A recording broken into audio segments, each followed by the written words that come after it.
ko do ko lu de la kana misiri la ko bena sali me saliji tula o ya soro misiri ka saliji ta yoro da sogolendo ale sagira kata yoro were de kata saliji ta abena wakati me ya soro jama salira bo ko ode kanyi ba e kata saliji ta har ni ya soro jama salira o ya kun kan ka tamami ka salide ke bon ni wakati yere ma bo folo e ko jama salide saliji tali de be jama salli nkorosidi nye parce que saliji ye sarati de saliji o ye sarati de sallila jama salli fana o ye wajibi de sarati ni wajibi jumambe jumanye sarati de be wajibi nye ibiti ka saliji de ta folo ni nana misiri kono kabbe jama ma ibe salli na ya soro jama sallira ni mogo wɛrɛw nana u ma salla be salli ɲɔgɔn fɛ ni mo sɔrɔ kelen ka salli mais ite tayammamu kɛ ko i be jama salli masalaha kɔrɔse ka tɛmɛ ka sɔrɔ salliji be parce que tayammamu fɔra de ni ji ma sɔrɔ tant que ji be tayammamu tɛ daga ye ou be tayammamu be daga ye de ji fulɛ dɛ mais tɛ se ka baara ɲɔgɔn ya darura dɔ bɛ na o de be tayammamu la daga ye mais sinon ni ji be darura t'i la min bi bali ewa ka saliji ta ate daga ikata mami ko ibe salli ko jama korosigi sabula sosoli be yoro min yere folo yala ewa tahara seneya ani wakati juman be jumanye mana salli wakati fule ka koro ka se degre doma ni ne konka janaba benna ni ne konka janaba ko ka tila kombe salli wakati be bo ube saliji tena ni ne konka saliji ke ka tila wakati be bo bo yala ni nawo ibe tayammamu de ke kasalli wa ube tusuru ibe seneya inde ke folo fo har ni wakati be bo sosoli be ninde la dori bo malik majhabila ulu ye seneya de bila wakati ne malik majhabila ni yere ya do wakati be na bo ulu ye wakati kurosili bila seneya kurosili ne me mahjawi tola ni kuma sahalen na seneya de be wakati ne tusuru seneya de be wakati ne tusuru la foni ni mogo min bora sinogo konere sinoro ibo yinala ciden ko ibori yere karama wakati ube i hakili jigina wakati o de salle wakati bolo ibe seneya min ke iba kede ibe salle jimin ta foi ka tade janabani ben dire foi ki kode ka salle wakati la wa alaikum salam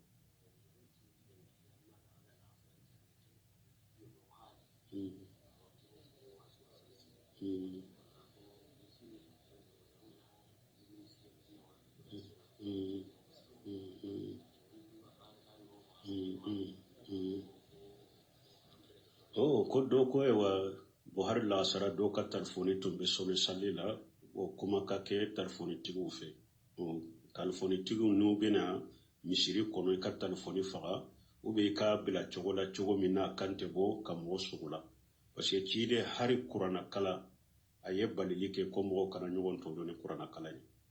abe muwata kono hadisa sale abi dauda kono dondo lo cide mbora kana kam misiri la ube salli nimbe salli aba kan bange nimbe salli aba kan bange nimbe kurana kala aba kan bange cide ko kullukum yunaji rabbahu fala yuji anna ahadukum bil qira'ati akwa kelen bay aba ke katiga ala de gundo nyogonya akana nyogon tonyo ni kalanye na chogo dola fala yujianna haduku bil qur'an akana nyogon tonyo ni qur'ana kalanye donc ni ciden ko mo kana nyogon tonyo ni kalanye re ube kana nyogon tonyo ni qur'ana kalanye e telefono kandu mo man ka nyogon tonyo no de kateme fembe ka donc hadama de on ki yere koroshi wala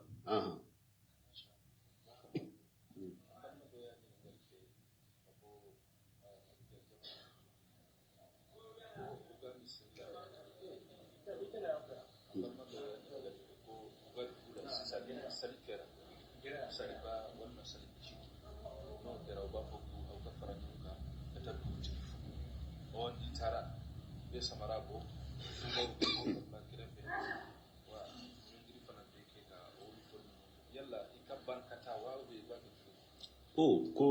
do ko ni ulu kala daw kono ko nyinen kalido kabo Abidjan salliba ni sallincini ko yando ko salli bari sallincino ba fo ka fara ɲɔgɔn ka taa dugutigi fo mais n'aw taara samaraw bɛ bɔ kufulaw bɛ bɔ i bi ɲɔngiri o bɛ cogo di olu bɛ ko min n'o ye haramu ye mɔgɔ ka taa bɔ mɔgɔ la kɔni salli don an ka ɲɔgɔn fo ka taa bɔ ɲɔgɔn na o ka ɲi salli don mais min ye k'i kufula bɔ mɔgɔ ye ou bien k'i ɲɔngiri mɔgɔ ye olu ye haramu ye olu tɛ bɛn i k'o kɛ mɔgɔ ye kufula donna ala bonya de kama silamɛya ka taamase de don silamɛya ka taamase de don ye kufula don ye i ye kufula don silamɛya bonya de kama ni ala bonya kama o man ka bɔ danfɛn ye k'i bɛ danfɛn bonya n'o ye tuguni m'a dɔn ko kunnankolobɔli ye bato yɔrɔ dɔ la k'i ka kufula bɔ i kunna k'i ka jalamugu b'i kunna ko bato de don yɔrɔ dɔ la yɔrɔ juma n'i ye alimura kɛ i bɛ kufula dɔn i b'i ka kufula bɔ dɛ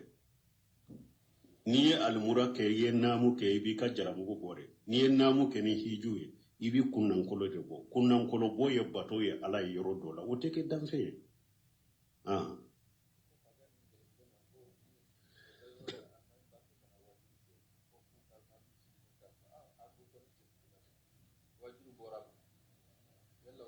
bon ko alimami ko a bɛna wajuri kɛ ko b'a filime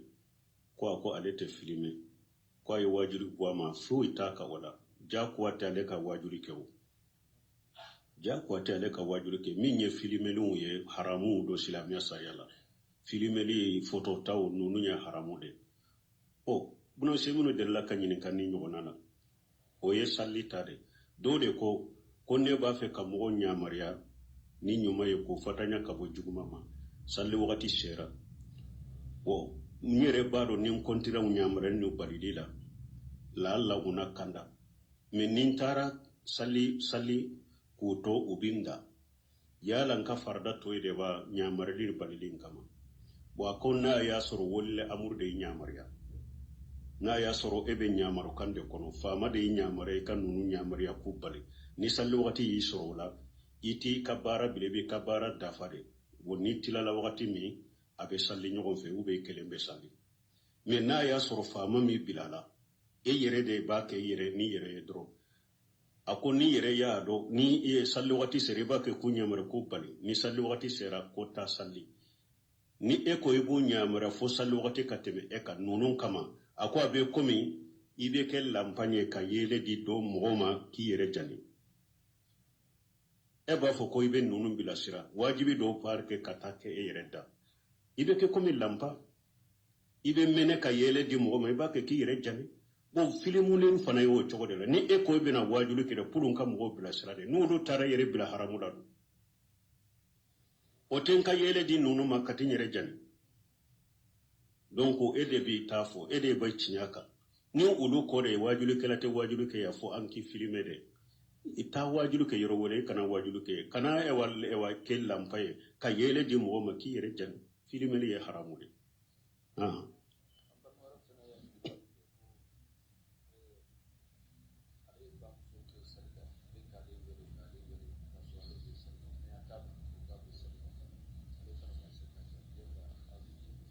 ko do ale ka bamuso b'a wele ko ale bɛ salli la mais bamuso m'a dɔn ale bɛ salli la a bɛ junubu sɔrɔ ni nafila de don a tigɛ ni nafila de don ni bangebaga y'i wele i bɛ nafila tigɛ k'a jaabi parce que bangebaga bato bɛ nafila salliw ɲɛ mais n'i bɛ farada de la o tɛ tigɛ mɔgɔ si ye fo cire salasalamu hadisa minnu nana mais sinon mɔgɔw tɔ farada tɛ tigɛ mɔgɔ si ye i b'i ka salli dafa de i b'i kan ta ni subhanallah ye ou bien n'i bɛ kabaru yɔrɔ la i kan ta ni kabaru ye ou bien i ka cogoya dɔ yiri ba la dɔrɔn n'a dɔn ko i bɛ salli kɔnɔ mais farda o tɛ tigɛ mais ni nafila de don ni yɛrɛ y'a dɔn a ma ko dɔ b'i la ou bien ni ma tigɛ a bɛ dimi kɔrɔ ni nafila de don salli tigɛ k'a jaabi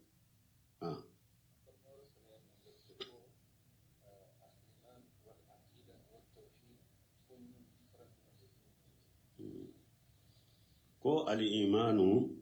wal aqida wat tawhid difference munu bulu ɲɔgɔn cɛ al-imanu limaniya cilen ɲɔ o tawsiri ni kɔnɔna baaraw de jibrila ka hadisa la ko ma al-iman cilen ko al-iman an tu'minu billahi wa malaikatihi wa kutubihi wa rusulihi wal yawmil akhir wal qadari khairihi wa sharrihi cide nye limaniya tawsiri ka sarahu kono na baraw dukko munu bara munu be dusukun kono limaniya ye ode bara munu be dusukun kono limaniya ye ode bo minye ewa al-islam cide nyo ofo ni bara bangalew nye comme amo nye ka ko limaniya de bara munu be dusukun kono ni jonse woro ka da ulaw dusukun kono o ba fo de mal iman o minni al aqida de dusukunan siri mana kan nunu siri dusukun ka son nunu ma no ba fo dusukunan siri parce que mogo do be se ka limaniya kuma fo mais i ati dusukun kono i dusukun ma swama ku siri dusukun kono aqida yede ka fen kan nunu siri dusukun kono bo tawhidi o be dilo fen sabala توحيد الربوبية توحيد الألوهية توحيد الأسماء والصفات ni ko tawhidi ale fana dilo yere ni sabade kadala ko dam masay ala kelem pewde fembe da tora bale de bolo nafa bale de bolo bato tinyala matte ke foye ni alete bato tinyala matte ke foye ni ale ala kelem pewte ani ikadda aka tawhidul asma wa sifati ayetto munu ni mankutu munu sabatera qur'ana ni hadisa kono kadda wala bo limane ye anye minfo cide nya tafsiri kono na bara jose woro limana jose yoro kasar duskun kono bo tawhidi o be dila ala kodela ni kalite sabala bo aqida yede ni aqida dusukun sonne nunun bema dusukun kan nunun be siri kasowama o ba fo de masisa ko aqida limana ta ani tawhidi ta dusukun ka so bema dusukun ka siraka kadala o ba fo o de mako aqida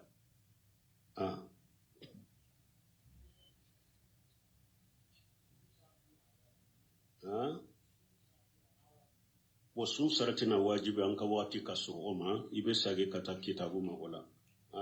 min tumbe kofe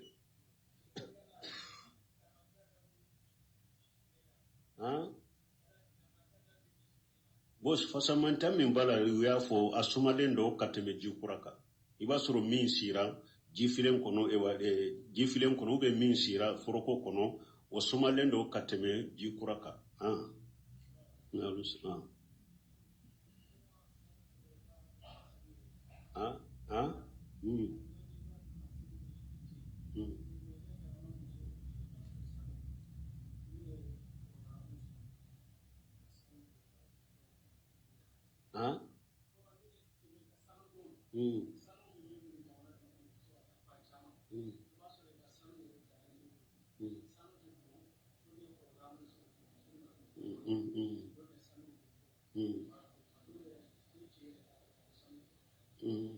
bo kwanye sanu anko musobe sanu no woriji aba yere masiri nuye acheye abe harira fini do masiri cheye ko jamana nunu kono sanu be muso chaman bolo ana chebe nyogon ka wakati mi sanu be bo kada ka lasago yede bo iba soro na beta konyo yoro wula denkundi yoro wore de sanu imbedo e kala nyini toya bo o ye haramu ye muso ka masiri ibo ki chede meni koni be boy chenyo koro kata yoro wali chewde be ibi fari kolo be de sutra wali che kanai meni sere tara yoro ma amuso damade be nyogonka ibe seke ka masiru doye amuso damado nuguye ibe seke ka masiru do me wali che koni kanai minye jabe dame mfule muso ka as ewa jabe da awa bolola ana shewuna nunun be ye masiri a cheye adagara hari aka nyege ka jago kwala me akana nima fen deseke parce que endo jabe sugu do bu bolo be dese ku bolo no sena bashi tarare me akana ke nima fenye kana nima fen deseki bolo la ube sew me adagara ikiki sew ngo sinaye kuma shiri nuye jago sugu min kadiye ka kula ni nima fente me nibe bo wali che unye kora be datu ni wali che tai iche doronde ko ewa ibolo ka masiruye iche doron de kishe masirila unye ani ka sanu munun bula ka fini nyuma munun bula nunun kere ala iki masiri chele ni uye ni nibe boy che kora be kadda tugude wali che kana siye ni wani ce yaye a junubu te ni i ce faratura ami ñamarana ki wajibi aka o be se ka junubu soro ni junubu yere folo be jonna folo e yere e miso mun be faratu hijabu la de aw kana jate mina ko ne ma hijabu da junubu en ce de ka koy junubu yere folo folo be e de ka folo ce be junubu soro yoro juma aka mara fende ye na ma sheko ke na ma sheko ke kan mara lela ni ki wa ka wajibi aka lebe nyinen kan o yoro ye me emin be bo isutura lente i kan masiru be kana wali cewgu ya la cogo min haramu yi ka o junube o yere de ka mo so kelen kele kado tuma mi hijabu aya nana sutura aya nana alama nyesi cewum aya nyesi muso yere de ma ngo tuma mi hijabu ni sutura aya jigina seba muso kelema ta a cefe folo awa ko hijabu sanye ube fere kembe hijabu soro cogo mi kelen kele tara de aka terewere munun be aka irido munun be aka dara munun be ku tige tige ku kelen yona ka yere sutura noy sebo muso hijabu aya jigile wuyo ninde ke kele matila chema folo ewa ko hijabu aya fule kanyin ka hijabu sanya ayi unyu ka hijabu de unyu ka fini munun tumbula ika fini yoro min kajja ko sobe yibe do tige wala ika dara min be be do tige wala ka terewere min be do tige wala ku kolo kelo nyona ka ke fini baye ka meleki yere la ki yere sutura na sebo yo de ke sebo muso bo bi alhamdulillah muso fule ulu ye here soro ubanna o herema eye che soro ale de ba besa hijabu modeli kadi iche ye hijabu ni hijabu masiri leunte silamiya sariya hijabu abasa kana shisote be sakana gambe sakana nyetuna be sakana me dongo do ine kuma dongo do kuma de bi bola be sakadi emade sebon yere de bu tanyine ka ku irela sisan kan muso ye cewun soro seba sakadi ma be komplele ni ani be kelela dongo do adoni kama don ke ba do ko muso galontigelaw ko muso galontigela do tumbe jiya kono ko corona yu ka galo yiranna muso galontigelaw do tumbe jiya kono corona yu ka galo yiranna ko ye munye ko ne datugula ne domene aben ni na klide tegun ni na klibe geleyama ako kama mate nunda tugula fule ulaw ako na da mu nunda tu muso munun tumba fo ko nulu ye nye datuguna de dra benne kan ni la klide mina mene ni na klide be geleyane mo de ato ne ato corona na de nunda tuguna fule muso ulaw aya nunda tugo kada datugo o ma ka galo nyira atumbe galo min fo nye datuguna da konne te se kan ni na kila korode o kama mati min fulero aywa iba to fo mu nyemu yere maski min fule ni nye o manjuguni nye datuguna figa figale nunu ye iman numbe datuguno ye fo kashiri tirola akon ni nye muso galontige ya muso munu ne nye datuguna ko abe ale kan ni na klide minode ya to ale ma do akon ni nyu ka galon yiranna maske yu ka galon tige ya yiranna muso kasira lani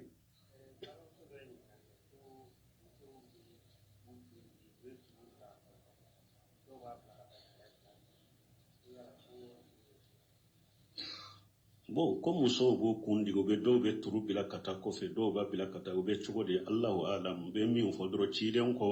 muso kana akundi gi ka ke ko me nyame jungo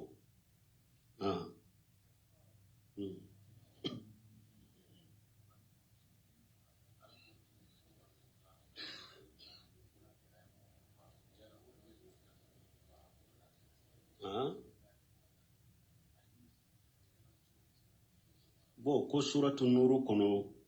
ala ye ce munun jate ko muso be se ka ka masiri bange ulu ye u be se ka do ka jumuramu kono u be ya ka jumuramu de ala kuma dagara muso ka ka masiri bange mo ye o ya ka jumuramu de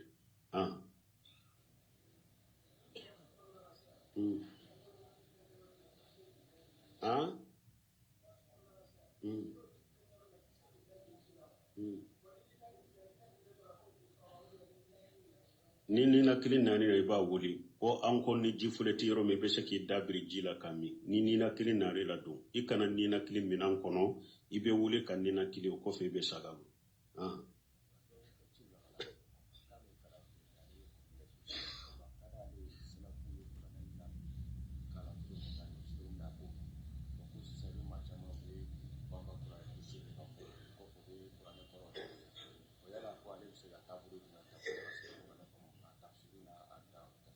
kamunke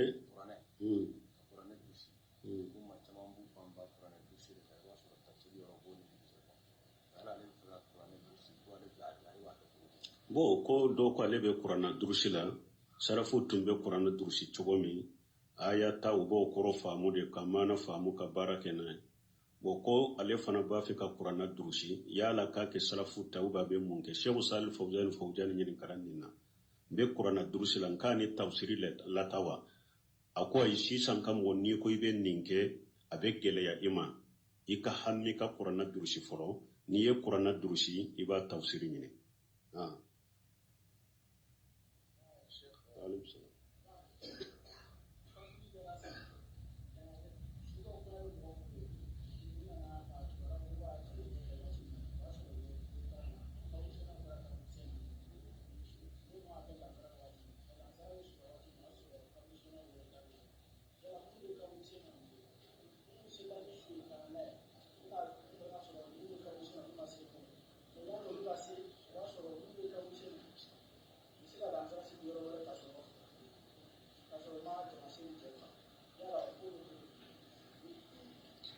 bon ni nye min fodro ka surunya mo munun be kaburu senyoro la ama se kana so kono ka lasara salli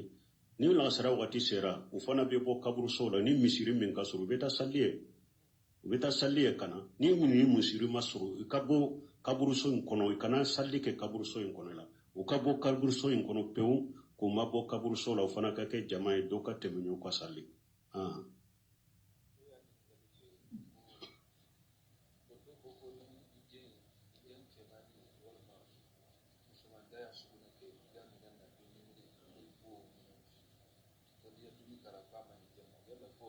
bon nunu nye galonde ka lafiya nunu nyinin kali yerema anyo de fo an kan nyinin kali wakati nunu ka gelede ima ya hari kunu munu isagira ka arajaba sun nyinin ka vokali chaman de nani ma ko munna ube nyinin kali usagi te ka wakati chinya mo bolo ko pasike kutuba mu men kala na arajaba koka oni mo mi nyo la me ko lu be sagi chogodi ka sage kana arajaba nyinin ka tuguni o ni nye min fo ko denche ma musoma ko na yesugune ko minna ko o kafili ko ni dumune ka kono ko amani ewa dema nunu nyen galon fiunde ni nya ko tigere qawla mbatilu kuma chinyale ndo no ni nye jo sentu koro anya fo chogo mi ika wori jemina min be bolo ama chugune ko de la obe kamina ndagele min bi bolo de ama sugune ko de la sino na ye sugune ko la ute filio jama minan be bolo denye sugune ko ko ibo filia mana kuma de nunu ye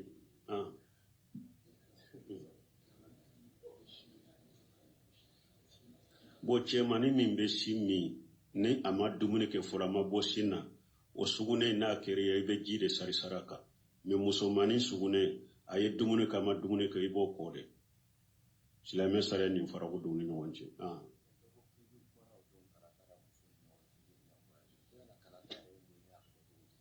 bo kon kuma na kalata ka ni be voyage o ye ciren ka sunna de ndella ka kalata nyere fo ya fana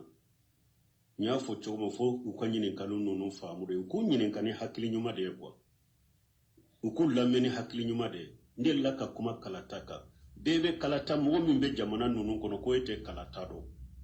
akadogo kalata yede ka ewa niba ke katilali ke hada modenu nyogonje hari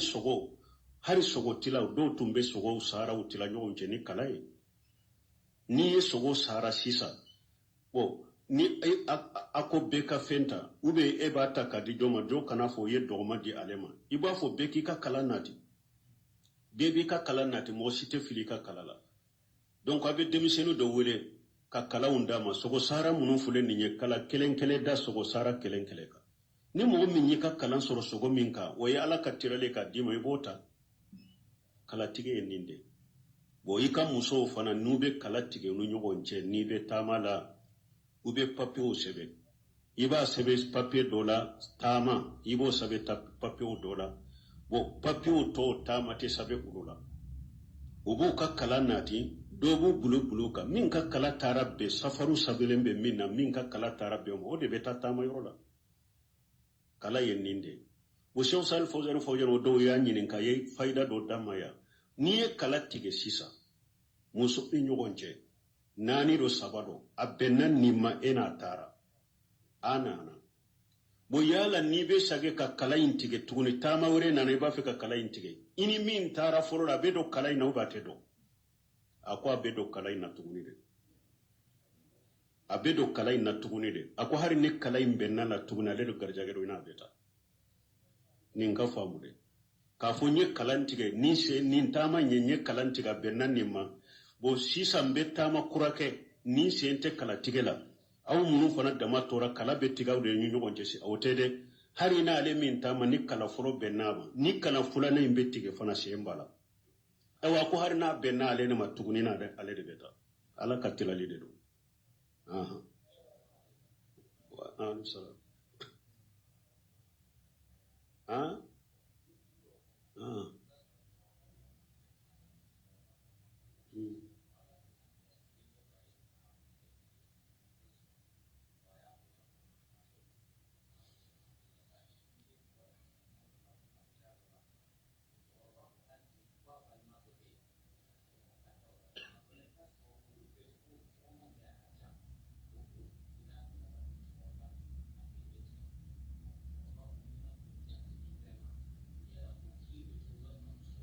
bon ne nye min nyinin ka kasurunya dro ko abanka ladaw kono anka muso koroba uni anka chokoroba mbu tokoda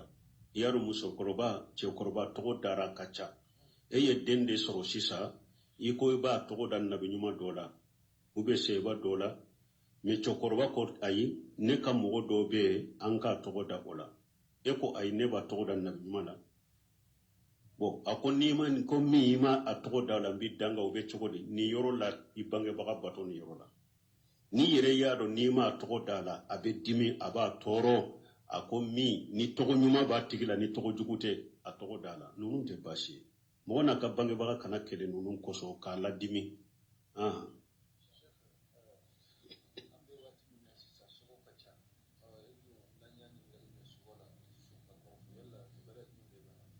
bo kambe wakati minna sigo kacha wa unte sogo la kale kibariya jumamba la kibariya jumambe sogo kola chire nye chogo aya tila sogo tila leno kata tila yoroma saba awriya wal hulumi wa hadisi nafsi chogo yenni sabade awriya chire ko ode sogo nyuma uriya ye munye sogo nyuma ni ala ye sogo nyuma yira yela akoni mo minye sogo nyuma ye ko bora ala defe mogo min bi kanu nati juguya ka hasiriya ta kono ibese ka ika sogo nyuma infoye ni yere ya do karasa ninte dabali tigen kama puru kin ka nyuma min yesiren bina ka tinya parce que do ye hasiride ni ye sogo nyuma do ye yere ye ni yo foye ayado ni ye hera do de na to ya mana kanama ni abese ka awa hera imbala ikana sura babale wo chiden ko ikana ika sogo nyuma fo mo chefo min bi kanu ni yere ya do minti hasiriya ki ka ko tinya ibolo parce que mahar yusufa ya ka sogo ye faye mu fa ma fo ikana fo ibari mawye ukanata dabali do tige kama donc ci dem fana yode fo ni ye sogo nyuma ye alatan o bora ala de fe min ti besen kono ya ki juguya ikalla kalay fulana ali hulum mina shaytan ako sogo nyagambilen do be sogo mimbe iba ye kila sira kila hammi ki dusukasi kila fujunu ci dem ko be bo shaytan de fe ka yirila sogo la ibabe jannaba kono aya sura ba fatura setane ka yirila ibabe jannaba kono ka yirila sogo la ifabe jannaba kono ube ka yirila sogo la dona na bi ka ki kantige ki fa wonnunun bora setane defe sebo de la kana chide mo ko lutumbe sogo jugu do ye abu la sirafu be bana hamme bolo metuma mo nana fo chide nye bo chide ko ni mo minye ni sogo sugu ye ni ye ni sogo sugu ye kana la kale mo yede na ko ni sogo inye sogo jugu inye ye sogo jugu ye kito kinin krede ka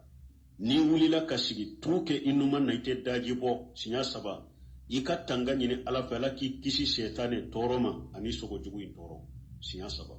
ni sogo jugu nye kito kinin krede ka ni do wi fo sinya saba ida inuma kreka ni sogo jugu nye kito numa krede ka ni wulila ka duwawun ko sinya saba idda ikinin kireka kana barobo moshi akwai kanu fo moshi de min bi kanu min ti kanu ni barobo moshi de iki dadaka akwa ti toro sebo ko tume mulu yenninke ku lafiyara sogo jugu tumbe hammini fembe bana abetara parce que ciden ko hadisa wala ko sogo jugu fule abe komi kono panele a panendo kata ni ya fo mogo ye min be sogo lakale do na ya korofo ni alama farika ye min fo de biso donc o de ato ko ikana lakale mogo ye few o ba fo ninde ma ko shetane ni be bo shetane de fe innama najwa min ash-shaytan liyuhajjunna alladhina amanu abayiri la ikam mo nyuma do ko be jannaba kono abayiri la kibe babe jannaba kono kana miri ko fani babe jannaba kono de o yella gara ko de o be ala de boloye shetane de kabara do doro puru ki dusu kasi kila hammi kila hujunu kana wula no fe kana barobo mo sheba do della kana chidema akonne sogora o be shehi muslim kono akonne sogora kun tigera mbake kabolin kun no fe kata chidon ko dola kele ni shetane yettinu ke keniye ka sogola kano la kali moy mo ko mbe tige sogode ko be seka bola no fe akon ni nye shetane yettulungi kana dola kele ka sinogola kano la kali moy dade bola ni te fulana yawa al hulum sabana hadisi nas hada madan fule ko min bin nin kono bara ini nin dalen baka akanu bila ini dalen baka wakati be purun kan nin fo purun kan nin so purun kan nin ke o te so ko yere o ijingura dro ibaye ijingura dro o bena joyinye koro musomi hakili ba no fe sunu tila kali ni e ba fe ka furu o te sino hari isigito sino he boye o ba fo de ma hadisi nafsi o to sego yo yere o yere dro hakili be fendo no fe dro hari nye do na nyogo na dro iboye ari bena joyi koro donc côté sogoy ba fo de ma hadith nafs subhanaka allahumma rabbuna bihamdika ashhadu an la ilaha illa anta astaghfiruka wa atubu ilayk ko do ko ludde la kana misiri la ko bena salli misali jitula o ya soro misiri ka salli jita yoro da sogolendo ale sagira kata yoro were de kata salli jita abena wakati me ya soro jama salira bo ko ode kanyi ba e kata sali jita hari ni ya soro jama salira ube akun kanka tamami ka sali deke bon ni wakati yere ma bo folo e ko jama sali de sali jita li de be jama sali nkorosiri nye parce que sali ji ye sarati de sali ji o ye sarati de